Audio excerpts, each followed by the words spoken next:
Hello বন্ধুরা, কেমন আছেন? আশা করি সবাই ভালোই আছেন। কিছুদিন পূর্বে আপনাদেরকে একটি ভিডিওতে দেখিয়েছিলাম যে আমার ভাসমান যে ভিটগুলা তৈরি করেছি তাতে করলা রোপণ করতেছি।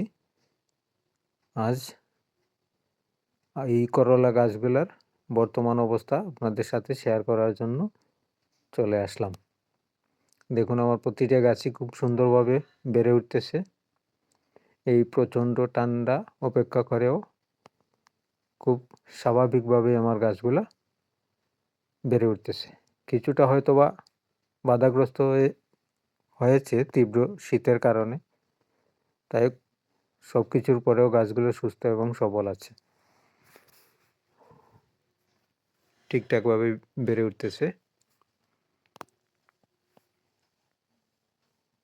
এখন পর্যন্ত কোনো ধরনের রাসায়নিক সার প্রয়োগ করি নাই, আর মনে হয় না কোনো ধরনের রাসায়নিক সার প্রয়োগ করার প্রয়োজন আছে। অলরেডি কচুরিপানাতে অনেক জৈব সারের সৃষ্টি হয়েছে।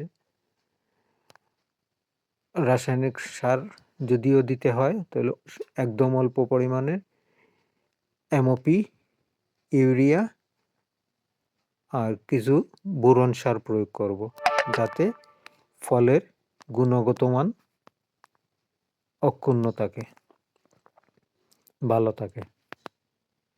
দেখুন এই সবগুলাতেই করলা রোপণ করেছি, আর এই জানুয়ারির শেষের দিকে অথবা ফেব্রুয়ারির প্রথম সপ্তাহে প্রতিটি বিটের মধ্যেই 2টি করে ঝিঙ্গা দিয়ে দেব।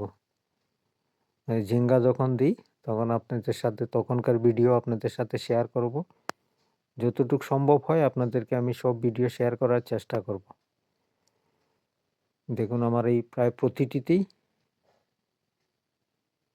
এখানে 20টার মতো সমান বিট আছে আমার। প্রাথমিক অবস্থায় 20টা দিয়ে শুরু করেছি, যদি সফল হই তাহলে পরবর্তীতে এই পুরো পুকুরটাতেই সমান সবজি করার চিন্তাধারা আছে। আজ এ পর্যন্তই,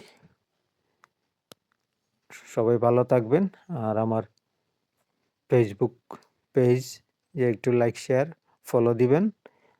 আর আমার ইউটিউব চ্যানেলটিতে একটু ঘুরে আসবেন। আমার ইউটিউব চ্যানেলের নাম হচ্ছে আমার কৃষিতে একটু ঘুরে এসে একটু সাবস্ক্রাইব করে, লাইক, শেয়ার করে দিয়ে আমার পাশে থাকবেন।